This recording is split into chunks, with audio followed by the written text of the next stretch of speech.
High, আমি শ্রেয়া। আজ সপরিবারে চলে গিয়েছিলাম একটা বিয়ে বাড়িতে। তো গিয়েই প্রথমে নিজেকে একটু দেখিয়ে নিলাম, তারপর যেটা সোজা চলে গেলাম স্টার্টার কাউন্টারে।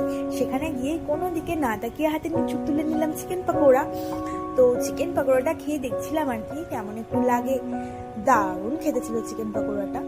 আর ওই একটু ক্যাট মারছিলাম ক্যামেরায়, কেমন লাগছে না লাগছে। চলো এবার তোমাদের সাথে শেয়ার করে নিই বিয়ে বাড়িটা কেমন ডেকোরেশন করেছিল। দারুণ কিন্তু ডেকোরেশনটা করেছিল। এটা সেলফি জোন ছিল, আর বিয়ে বাড়ি মানেই তো সপরিবারের মেলবন্ধন, তাই না?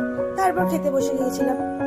চানা মশলা, কাশ্মীরি আলুর দম, আর ওই মায়ের থেকে একটু লুচে নিয়ে নিয়েছিলাম টেস্ট করার জন্য আলুর দমটা কিরকম করেছে। দেন আলুর দম দিয়ে খাওয়ার পর এলো গরম গরম ফিশ ফ্রাই, যেটা আমার ভীষণ প্রিয়। এই ধোঁয়া ওঠা গরম গরম ফিশ ফ্রাই কার কার পছন্দ আমি একটু জানিও তো। তারপর ফিশ ফ্রাই খেতে না খেতেই চলে এলো পাতে পোলাও অ্যান্ড মাটন কষা। এই কম্বোটা কিন্তু আমার অল টাইম ফেভারিট। দেন পোলাও মাটন কষা দিয়ে খাওয়ার পরে ছিল চাটনি, পাঁপড়, তারপরে ছিল 2 রকমের মিষ্টি, আর আইসক্রিম খেতে খেতে একটু ভিডিও করতে করতে চলে এলাম বাড়ি। আর হ্যাঁ, বেশ কটা ছবিও তুলেছিলাম।